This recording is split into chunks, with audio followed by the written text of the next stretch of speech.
The afternoon sun cast a golden glow over the streets of Manhattan, reflecting off the tall glass buildings as pedestrians bustled about, moving from store to store in one of the world's most luxurious shopping districts.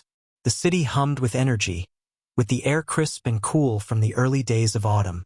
Natalie Turner, a 50-year-old black woman, stood at the curb, looking down the bustling street as she took in the familiar sights of high-end fashion boutiques, jewelry stores, and the ever-present swirl of the city's wealthy elite. Today was a day of relaxation, or at least it was supposed to be. A break from the demands of running her real estate empire and her luxury fitness brand. Natalie was spending the afternoon with her best friend, Luna Parker, a 53-year-old white woman whose wealth matched her own. They had been friends for decades, bonded not just by their success, but by their shared values and understanding of the power dynamics that often came with being women of status in a world that still tried to place them in boxes. "Are we ready to do some damage?" Luna grinned, holding her designer purse tight to her side as she eyed the store next door. Natalie laughed. "I don't know about damage, but I could definitely use a little pick-me-up." They both loved shopping, though their tastes were slightly different.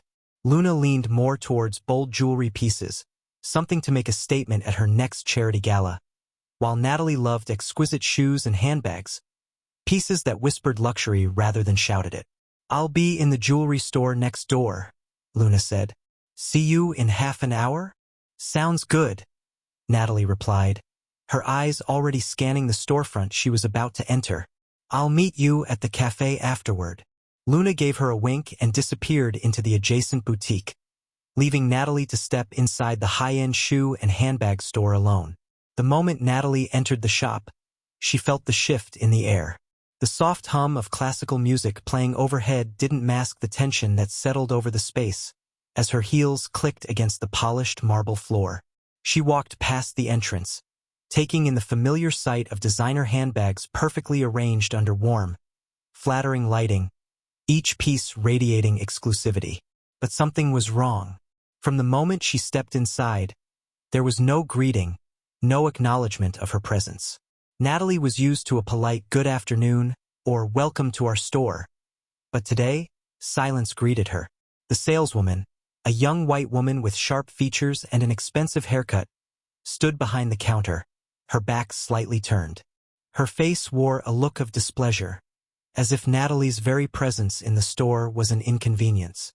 Natalie waited a moment, expecting a simple greeting or some level of acknowledgement, but none came. Instead, the woman glanced up briefly, frowning before returning her gaze to the floor.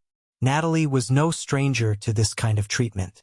Despite her wealth and success, she had encountered subtle and overt racism throughout her life, especially in spaces that catered to the ultra-rich, where the assumption was often that black customers didn't belong.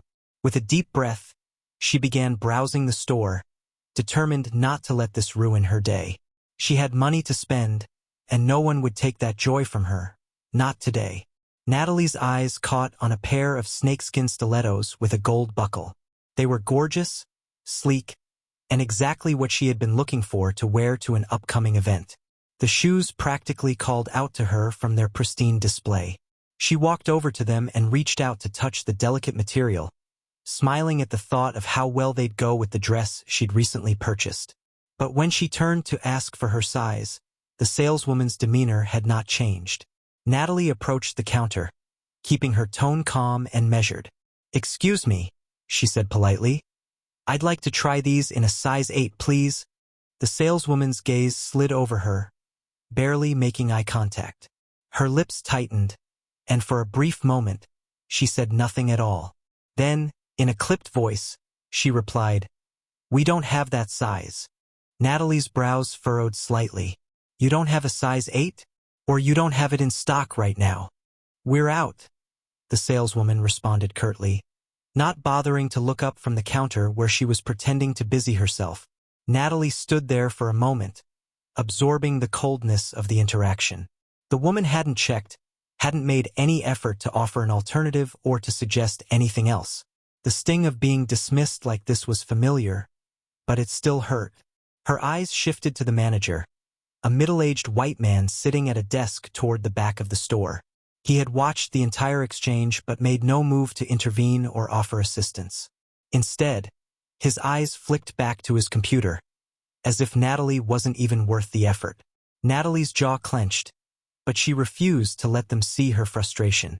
Years of navigating these kinds of situations had taught her how to keep her composure, even when the air was thick with silent judgment. She walked through the store again, browsing jackets, handbags, and other shoes. Every item in the store was within her financial reach, but that wasn't the point. She could afford anything in here, but the question was whether she even wanted to buy from a place that treated her like she didn't belong. As she picked up a sleek leather handbag, Natalie caught sight of Luna entering the store through the glass door. Her friend's face lit up when she saw Natalie, waving enthusiastically as she approached. "Natalie, there you are. Did you find anything you like?" Luna asked, her voice bright and cheerful. Natalie gave her a small smile. "A few things, but—" Luna immediately sensed something was wrong. She looked around the store, her sharp blue eyes narrowing as she took in the scene. The saleswoman, still standing behind the counter, seemed to stiffen when Luna walked in, her eyes widening with recognition. The manager also looked up, his posture changing when he realized that Natalie wasn't alone anymore, and that her friend was none other than Luna Parker, a well-known socialite and philanthropist. Luna had a reputation for being fiercely protective of the people she cared about, and right now her radar was up.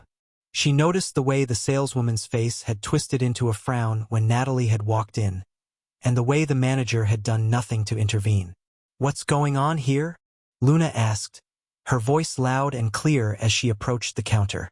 The lightness in her tone had disappeared, replaced by a steely edge that meant business. The saleswoman shifted uncomfortably, clearly sensing that she had made a mistake. The manager, still at his desk, stood up quickly, his face pale as he made his way over to the front of the store. "There seems to be a misunderstanding," the manager began, his voice wavering slightly. "How can we assist you today?" Luna's eyes blazed with anger. She turned to the saleswoman, her voice ice-cold. "Is this how you treat all your customers? Or is this special treatment reserved for certain people?" The saleswoman stammered, her face flushing as she fumbled for an explanation. I didn't mean." "You didn't mean to what?" Luna cut her off. "You didn't mean to ignore her? To humiliate her? To make her feel like she doesn't belong here?" The saleswoman looked at the manager for help, but he was frozen, his eyes wide as he realized the gravity of the situation. Luna wasn't just any customer. She was someone with influence, someone who had the ear of the store's owner, and someone who wouldn't tolerate this kind of behavior. "I know the owner of this store personally," Luna continued, her voice rising as she addressed both the manager and the saleswoman. "And I'm going to tell him exactly how you treated my friend today." The saleswoman's face went pale. "Please, we're sorry. We didn't mean." Luna raised her hand to silence her. "If I ever hear of you treating another customer like this again, I'll make sure you both lose your jobs." The store fell into an uncomfortable silence. The saleswoman and the manager stood frozen, their faces etched with fear as they realized the gravity of their actions. Natalie, standing by Luna's side, felt a sense of satisfaction wash over her. She didn't often like confrontation, but there was something undeniably powerful about seeing Luna stand up for her, forcing these people to reckon with their behavior. "I'm sorry, ma'am," the manager said, his voice shaking as he tried to salvage the situation. "We apologize for any misunderstanding. Please forgive us." Luna scoffed. "You'll have to earn her forgiveness, not mine." Natalie, ever composed, gave a small nod. "Apology accepted. But I hope you take this as a lesson. Everyone deserves to be treated with respect." The saleswoman nodded quickly, her eyes wide with fear. "Yes, ma'am. We understand. We're so sorry." Without another word, Luna turned on her heel, linking her arm with Natalie's as they walked out of the store together. The cool autumn air hit them as they stepped onto the street, leaving the tense atmosphere of the boutique behind. Luna glanced at Natalie, her expression softening. "Are you okay?" Natalie nodded, a small smile tugging at her lips. "I am now. Thanks to you." "That was disgusting," Luna said, shaking her head in disbelief. I can't believe they treated you like that. Natalie shrugged, her voice calm and measured. It's nothing new, but it never gets easier. Luna sighed, squeezing her friend's arm. Well, if they know what's good for them, they won't do that again. As they walked down the street, heading towards their favorite cafe for a well-deserved break, Natalie couldn't help but feel a sense of relief. The sting of the encounter still lingered, but with Luna by her side, she knew she wasn't alone in fighting these battles. In a world that still clung to old prejudices, there was power in solidarity, and in knowing that, together, they could rise above it all. And while the handbags and shoes in that store were beautiful, they couldn't compare to the value of friendship, respect, and dignity that Natalie knew was something no amount of money could ever buy. Thank you so much for staying with me until the end of the story. If you felt the emotional twist of this tale, then I have done a good job. This kind of story reminds us the complications that exist in our world and how sometimes the unexpected happen when least expected. If you enjoy this, please don't forget to hit the like button, share your thought in the comment, and of course subscribe to the channel for more stories that narrate deep into the daily human experiences. Until next time, stay curious and stay inspired. I'll see you in the next video.